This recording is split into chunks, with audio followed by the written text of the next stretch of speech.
Hola a todos. Vamos a estudiar los capítulos 1 al 6 de Mormón. Y en Cuarto Nefi leímos cómo se había dado una sociedad absolutamente hermosísima donde el amor de Dios reinaba en el corazón de los hijos y las hijas de Dios. Y vamos a ver cómo en poco tiempo, menos de 200 años, esa sociedad comenzó a decaer. ¿Qué pasó? El orgullo, las clases, la contención, el olvidarse de Dios causó esta pérdida. Vamos a ver en estos capítulos que Mormón se encuentra en medio de mucha iniquidad, en medio de desobediencia, de orgullo, pero él sigue fiel a sus principios. ¿Qué podemos aprender nosotros de eso? Recordemos que Mormón nos habló a nosotros, a nuestros días. Él incluso nos da consejos, nos comenta cosas a nosotros, a los gentiles de los últimos días. Esto nos podría ayudar mucho a la hora de estudiar las Escrituras. Podríamos pensar, si Mormón escribe esto para mi época, entonces, ¿por qué era importante para él? ¿Qué está intentando decirme? Tenemos que tener esa pregunta en mente. Esto que estoy estudiando ahora, ¿por qué era importante para él si él sabía que esto era para el futuro? No era para los lamanitas de su época, no era para los nefitas, era para nosotros en los últimos días. Con todo esto que está intentando decirme, él vivía en medio de la iniquidad. ¿Sabía él que nosotros íbamos a vivir en medio de la iniquidad? Por supuesto. ¿Qué sabemos de Mormón? ¿Por qué él fue capaz de mantenerse firme en medio de una sociedad que se derrumbaba absolutamente? ¿Qué cualidades tenía? Se nos dice en Cuarto Nefi al final que Amarón, el hermano de Amós, escondió los anales. Y entonces nos dice las Escrituras, luego en Mormón capítulo 1, en los primeros versículos, que Amarón se dirige a Mormón cuando éste era un niño de 10 años y le dice lo siguiente: veo que eres un niño sensato y presto para observar. Por lo tanto, cuando tengas unos 24 años de edad, quisiera que recordaras las cosas que hayas observado concernientes a este pueblo, y cuando llegues a esa edad, ve a la tierra de Antum, a una colina que se llamará Shim, y allí he depositado para los fines del Señor todos los santos grabados concernientes a este pueblo.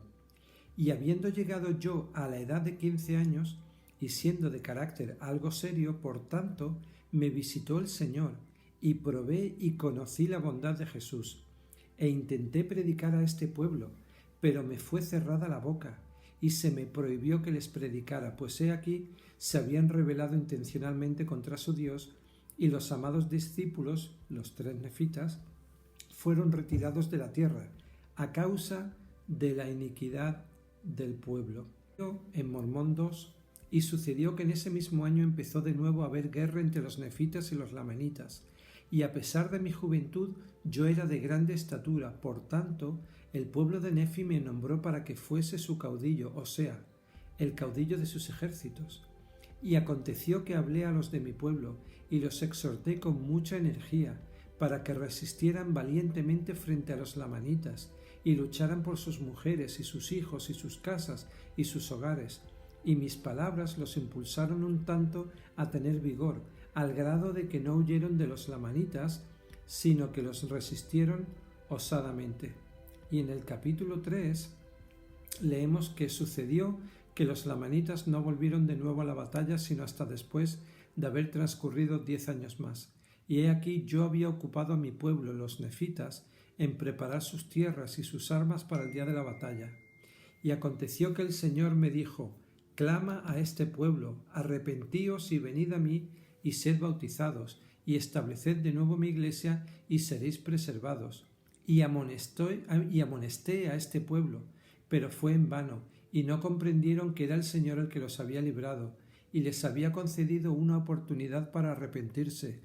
Y he aquí endurecieron sus corazones contra el Señor su Dios.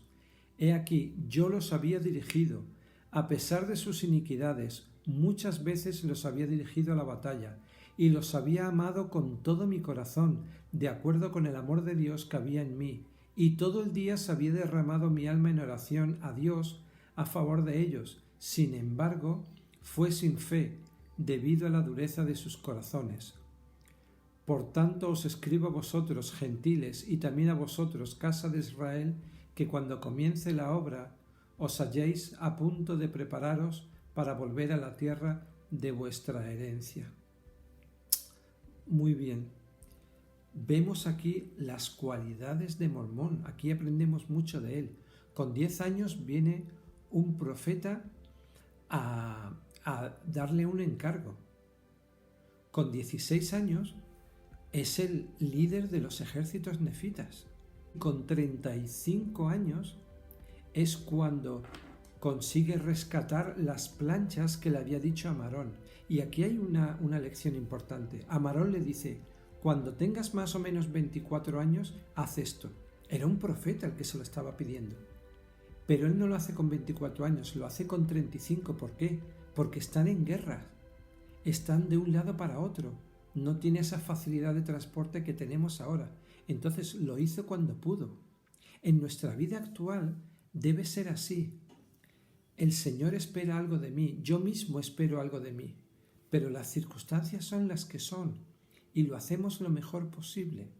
Y no debemos autoflagelarnos, no debemos sentirnos demasiado mal, sino hacer las cosas como podamos y cuando podamos, poniendo nuestro mayor empeño. Así que vemos que Mormón era un niño sensato, era un niño presto para observar, era un niño de carácter algo serio, dice, y yo con 15 años, siendo de carácter algo serio, me visitó el Señor.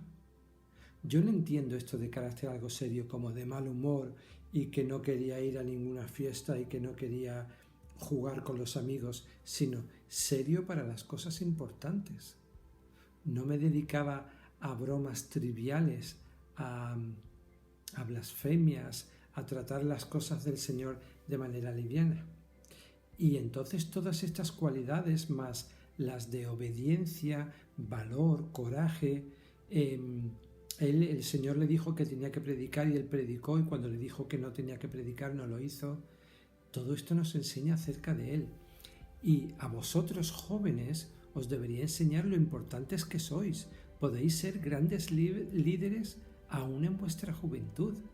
Y a nosotros adultos tiene que enseñarnos acerca de lo importante que es permitir a los líderes, a los jóvenes, que maduren hasta llegar a ser líderes, pero no cuando tengan 40 años, que sean líderes con 12 años, con 13, con 14.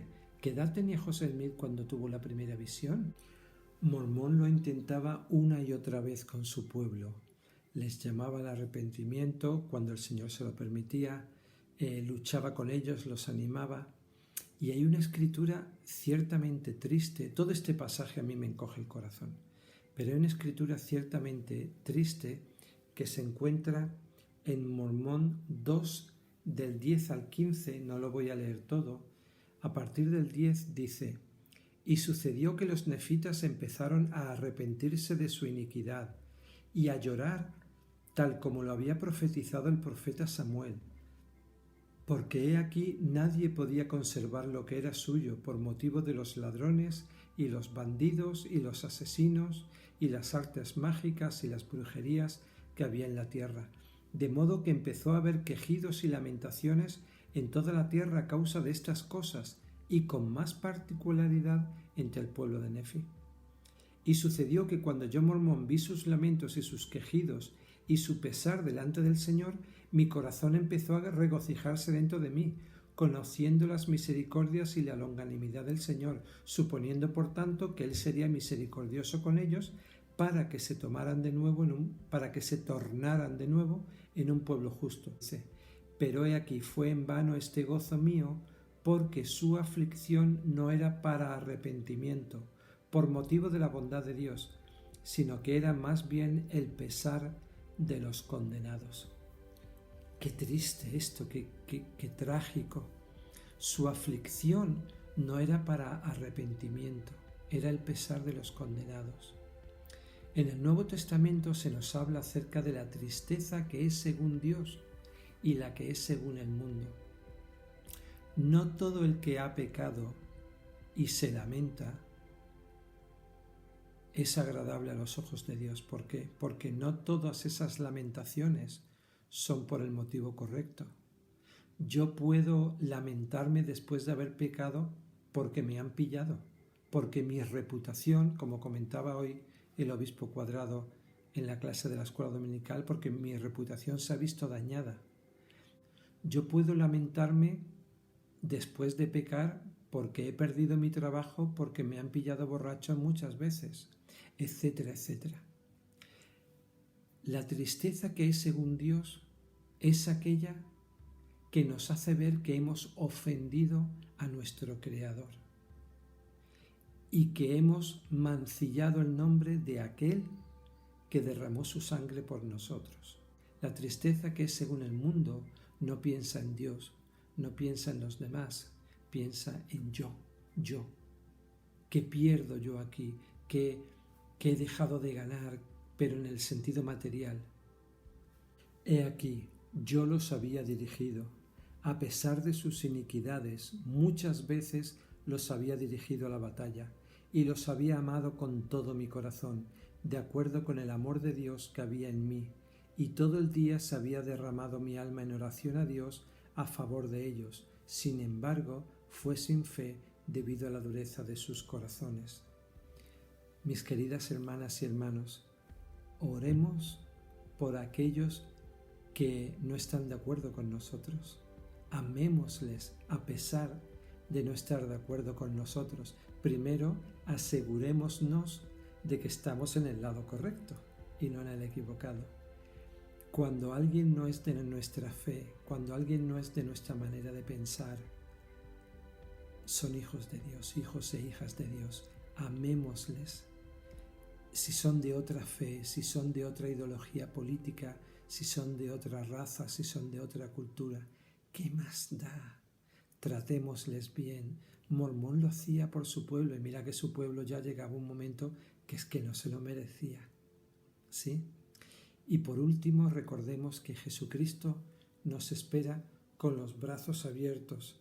Tenemos una escritura en Mormón 6:17 que dice: «Oh bello pueblo, ¿cómo pudisteis apartaros de las vías del Señor?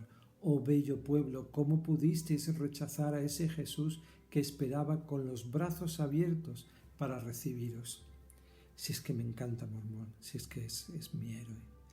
Me encanta de verdad y ojalá que podamos comprender esa tristeza, esa amargura que tenía él, posiblemente la que sentimos los padres cuando nuestros hijos se descarrían, posiblemente la que siente un obispo, un presidente de rama, un presidente de estaca, cuando los santos de su rebaño se van y se pierden. Os testifico solemnemente de la importancia de recibir esos brazos abiertos del Salvador, de la importancia de tener las cualidades de Mormón aun en medio de la iniquidad de una sociedad que cada vez se corrompe más. Ser serios para las cosas serias, ser amorosos, ser valientes en las verdades del Evangelio. Os quiero muchísimo y deseo que estas verdades puedan ser tan importantes para vosotros como lo son para mí. Os testifico del Salvador, aún Jesucristo, el Hijo de Dios, cuánto tiene que haber sufrido Él por mí, cada vez que me ha visto que yo no he hecho lo correcto, y aún así cuánto me ha amado. Es infinito su amor. Dejo esta clase en su nombre, en el nombre del Maestro. Amén.